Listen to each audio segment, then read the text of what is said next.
welcome. Yours truly, Joe Franklin, hosting. We are with you every morning, 8:30 till 9:30. Then late at night, we do our repeat for the West Coast and for the East Coast and for... we go coast to coast, Rockaway to Brooklyn. Now, we go all over the countryside. And we got so many spectacular... I just met the man who wrote the Hardy Boys.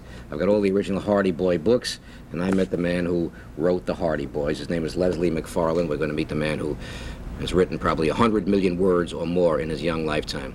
I've got Carla Hubner, great concert pianist from Chile. I've got Miss Sylvia Auerbach, who's the expert on money, a woman's book of money. I've got to ask Debbie Reynolds, how do you feel about a book called A Woman's Book of Money? Of money? I'd like to take that home with me. That's yours. That's yours. And hers, so she could teach me all about this.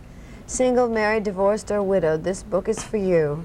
Well, I'll even go out and buy it. $4.95. No, I think steal this. I was reading kind of a poignant rendition of yours about women who live alone, famous women who live alone, and you mentioned Barbara Stanwyck and Rita Hayworth, and you mentioned... Well, when I say that, they're happy. I mean, I'm not saying that I don't want to put anybody's life down. I'm simply pointing out that I think because of sometimes our profession, a lot of men that we or they might have met were so afraid to call up Barbara Stanwyck or Lana Turner or Ava Gardner that in the end you usually wind up alone. Sometimes a man who is just a regular man might not be in awe, but could be threatened by an overachiever, and it's a very... being Mr. Somebody is a drag, you know, and it would be hard for a man. It depends on his ego, it depends where he is, you know, like Ann Blythe married a doctor, and they're just happy as a lark, 7 children later. But so a lot of things working. But usually when they marry doctors. Is there a doctor in the house? We'll find one. It is kind of a paradox of nature. if a lady is a bigger earner than the man, then he feels... but that could happen, I mean... That could happen to a gym teacher. I'm sure there are just as many librarians or gym teachers, Debbie, that are alone or divorced as actresses. It doesn't matter what you do for a living. It's just... Yes, of course. It's just sort of more...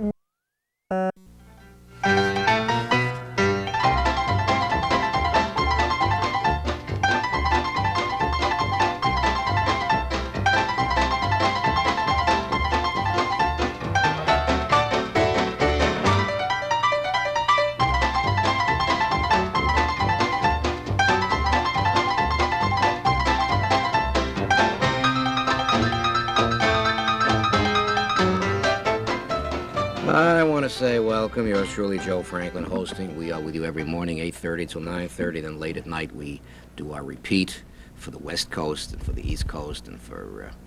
we go coast to coast, Rockaway to Brooklyn. Now, we go all over the countryside. And we got so many spectacular... I just met the man who wrote the Hardy Boys. I've got all the original Hardy Boy books, and I met the man who wrote the Hardy Boys. His name is Leslie MacFarland. We're going to meet the man who has written probably 100 million words or more in his young lifetime. I've got Carla Hubner, great concert pianist from Chile. I've got Miss Sylvia Auerbach, who's the expert on money, a woman's book of money. I've got to ask Debbie Reynolds, how do you feel about a book called A Woman's Book of Money? Of money? I'd like to take that home with me. That's yours. That's yours. And hers, so she could teach me all about this single. And not just in Las Vegas. I like to travel all around. So I'll take this show, because we are going to close the show, and I'll take it to New Jersey, to the Latin Quarter there. Oh, it's a good spot. Yeah, I've never worked there. I'm looking forward to it. It's November 18th for about 10 days is all. November 18th? Yes, where are we now? This is September. It will be November. This show you're doing now, Debbie, that's on Broadway, that you're taking there, is that an expansion of something that began in Las Vegas or in London Palladium or somewhere like that? Well, it's what I call a vaudeville variety show. It's fun for everybody, and we do impressions and dancing and singing and tambourine numbers and all kinds of... I do Mae West. Now, Mae West voice I can really do well this morning. But that's the kind of a show that we'll take. I was there on the opening night, and let me tell you that the audience shrieked at the Uris Theater, the Minskoff Theater. The Minskoff. And the audience, and your Barbara Streisand, has Barbara Streisand yet seen the impersonation that you do of her? No, that's why I'm living. That's why you're still around. No, she wouldn't be upset. I'm sure she's used to it, right? No, I don't think that she would be, because I don't put anybody down. No. And everyone I do are all friends of mine. In fact, when I did Mae West, she said, well, what color dress are you wearing, Debbie? I said, well, I'm wearing a beautiful red lace. She says, well, hookers wear red. I only wear black and fur. I want something really pretty like that. So I had to redo my whole outfit because she didn't like the red outfit. And then I do Jaja, really, which is Ava that I do. And she's a lot of fun anyway because she's very simple to do, all white feathers and all the, you know, the diamonds. Mine are fake, I want you to know, so in case anyone's listening wants to hit me in the head, you won't get a penny. That's a good show, though, and the impressions are good, and the theater is so huge, and in order to reach all those people in that theater, it's yeah, I would have liked to have stayed longer, but I came in at a bad time, I think, because of Labor Day and the Jewish holidays are now. And if I could, you know, take a week off and come back, I think that it would have been kind of fun to stay a little longer, but unfortunately we'll probably close, I think, this Sunday. I want to do as much time as we can today with Debbie. I want Debbie to meet a couple of our friends. Do you think your producer might come in a few minutes and take a bow? Would he? Would Robert come over? I think he might come over. Might be his TV debut right away. My producer fella there. I want to. You want him to come over now? Nah, let him rest 5 minutes. I want to do a little bit of reminiscing because when you talk here with Debbie Reynolds, when Metro-Goldwyn-Mayer was packaging all that wholesomeness, were you kind of the professional girl next door, Debbie? No, not really, because that really was me. They never did have to make anybody up for me because, you know, I was in the Girl Scouts, and I still believe in all those things, and I think that those are the roots that are very important for young people.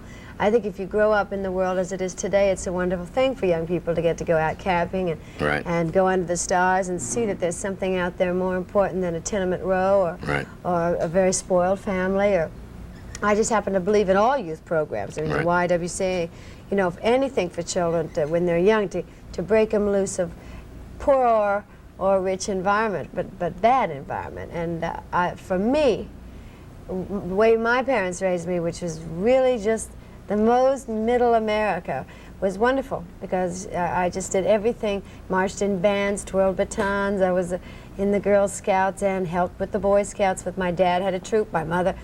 And all those things taught me how to do for others and how to appreciate. Whether or not you're not religious, those things teach you those philosophy values. So somebody's not religious, but also there's life is to give and to help and to be kind, and then I think you'll get it back. That was where, Debbie? In what state originally first? Burbank, California. I was born in Texas, but I was raised in Burbank. Oh, it's that's a little town. You were close to the studios. Right over the hill from Hollywood. I used to take the bus. Well, I'm a great movie buff like you. I used to go to every movie every Sunday all the time. You know. But I read not Sunday. No, not my Sunday. church didn't. That's Saturday. I read where Louis B. Mayer, in a book on his life, he called you the Legion of Decency's answer to Brigitte Bardot. That was a good line. That is a wonderful line. I never knew that he said that about you. I never did. No, well, I don't think he looks a lot like Eddie, but of course I guess he does. I just maybe block it. That picture, Bundle of Joy, that was an interesting There was picture. a bomb, wasn't it? I didn't. Oh, it was a terrible picture. I enjoyed it. Ugh. Not that good, huh? Which Ugh. The first picture that was made, which was with David Niven and Ginger, was wonderful. Babysitting or something like that. No, I did not think it was a good picture. I didn't like it at all. And it wasn't because of Eddie. I just didn't think it was any good. It was badly directed. It was poorly cut, and the score wasn't any good. I mean, it was terrible. It was made to exploit Hollywood's most photographed marriage at that time. It was to take America's sweethearts and put them in a film and make money on them. That's exactly what it was. Let's go buy a horse and run it. I can't think of many people who have made as many major pictures at such a young age. You started when you were about 14, 15, 16. Yeah, 16. And Debbie Reynolds has starred in maybe 30 blockbuster MGM pictures. Debbie, I want you to meet a couple of our friends. We're going to bring in your producer, too, okay? I'd like that. Chatting here with Debbie Reynolds, who, of course, is an original. We're going to join forces with a couple of interesting people following these words. Let's watch closely. Stay with me, please.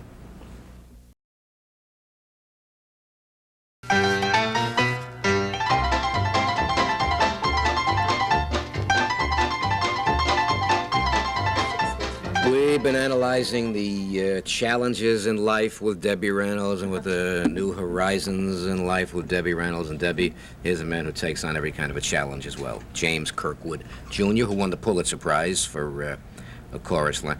When that idea was first submitted to you, I mean, no, before the treatment began, did it seem like a brilliant idea even then at the outset when it was Yes. Even at that moment? When Michael Bennett said, how would you like to write a musical about the chorus dancers and what they go through, it immediately appealed to me because I had been a performer for years, and I had been out on those stages, standing there with that work light on, and looking at that darkened theater and not knowing who was there.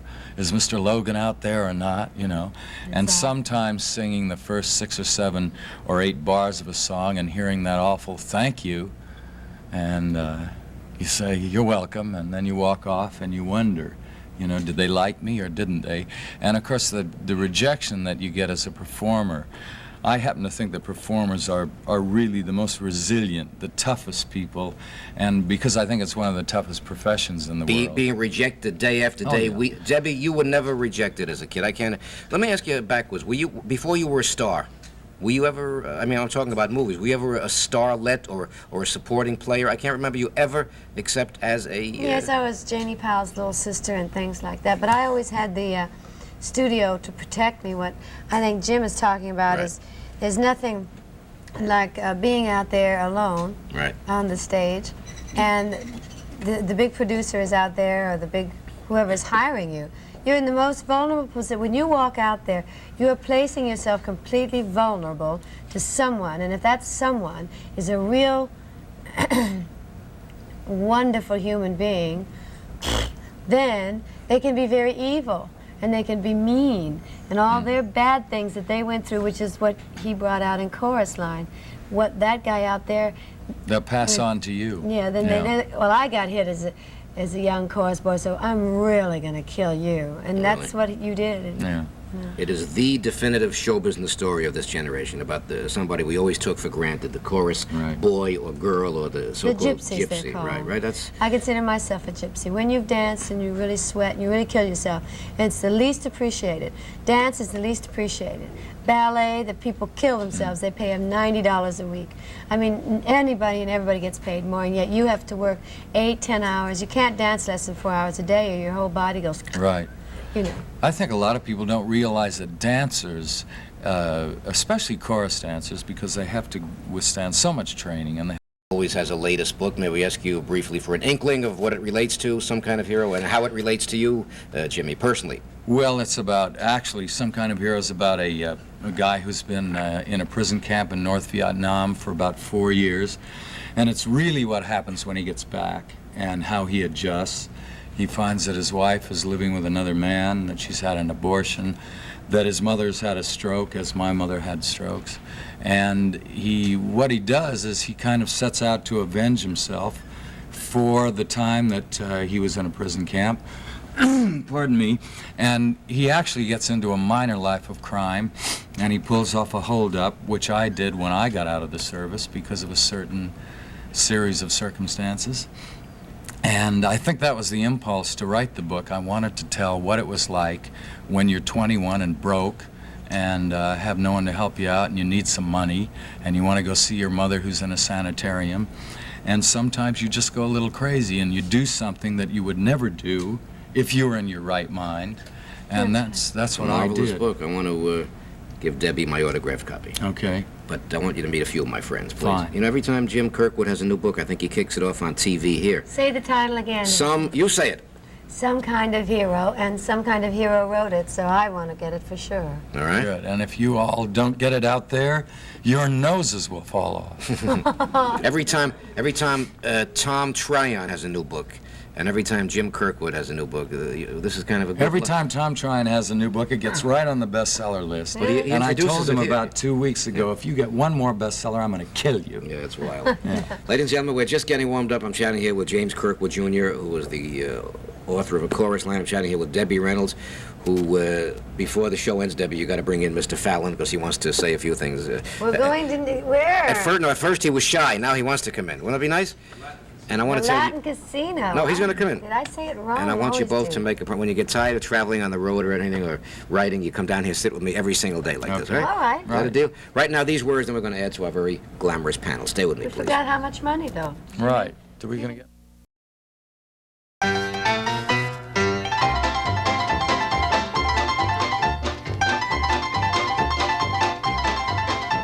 We were analyzing with Debbie before we meet Mr. MacFarland, who's got to be one of the world's greatest writers, and I use that word sparingly, only about 1,000 times a day, but in his case I mean great. I was talking with Debbie about all the famous ladies who more or less live alone. I mean, many famous ladies don't, but it's a fascinating, it's an interesting, it's a weighty topic. Do you think, Debbie, and I want Jim's opinion because he gets into people with surgical precision, he's one of those, is it better to be alone than to be with the wrong person? Yes. You agree? Oh, I would think so, yeah. I think it's better to be with the right person than to be alone, but much better to be alone than mixed up with someone that you're going to deal out a lot of punishment to, and vice versa. I think when a relationship gets to the point of diminishing returns where people are making one another really unhappy, then it's time to cease and desist, don't you? Yes, definitely. So seclusion can be desirable. Now, well, have you met a lot of interesting men in your life that... Not too many. I've met a lot of interesting men that I've not known intimately. I mean, Right. I only was married twice, and then my dad, my brother. I've never really was. My life was raised very Right. strictly, you know, or old-fashioned, shall we say. So today, the young girls have more of an open attitude about Right. that sort of thing. So I'm sure that most women today have more experiences than I could ever talk about. I mean, I couldn't even write a chapter for you that would be too thrilling Right. on anything like that. I just know I'm not prepared. I wouldn't be prepared to share a life again after 15. Franklin W. Dixon in those days, Mr. That's the MacFarland? name under which all the Hardy Boys were written and under which they're still written. Now, these are originals. They're very, very rare. They you are. just can't get them anymore because all the books have been rewritten over the last 20 years. They're completely revamped, restyled, gutted, and all the rest of it. And Written by you? no, not in my biased opinion. In my biased opinion, they aren't nearly as good as these originals. And various writers have commented on that and said that the old books really had flavor and zest and grabbed the kids. But they have been updated because of styles in automobiles, methods of transportation. Well, could these old books still be taken seriously by today's readership?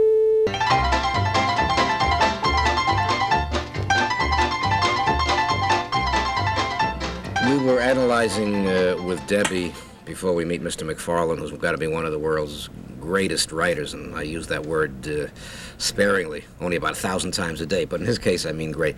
I was talking with Debbie about all the famous ladies who more or less live alone. I mean, many famous ladies don't, but it's a fascinating, it's an interesting, it's a weighty topic. Do you think, Debbie, and I want Jim's opinion because he gets into people with surgical precision, he's one of those, is it better to be alone than to be with the wrong person? Yes. You agree? Oh, I would think so, yeah. I think it's better to be with the right person than to be alone, but much better to be alone than mixed up with someone that you're going to deal out a lot of punishment to, and vice versa. I think when a relationship gets to the point of diminishing returns where people are making one another really unhappy, then it's time to cease and desist, don't you? Yes, definitely. So seclusion can be desirable. Now, well, have you met a lot of interesting men in your life that... Not too many. I've met a lot of interesting men that I've not known intimately. I mean, Right. I only was married twice, and then my dad, my brother. I've never really was. My life was raised very Right. strictly, you know, or old-fashioned, shall we say. So today, the young girls have more of an open attitude about Right. that sort of thing. So I'm sure that most women today have more experiences than I could ever talk about. I mean, I couldn't even write a chapter for you that would be too thrilling Right. on anything like that. I just know I'm not prepared. I wouldn't be prepared to share a life again after 15 years in one marriage and then the other marriage.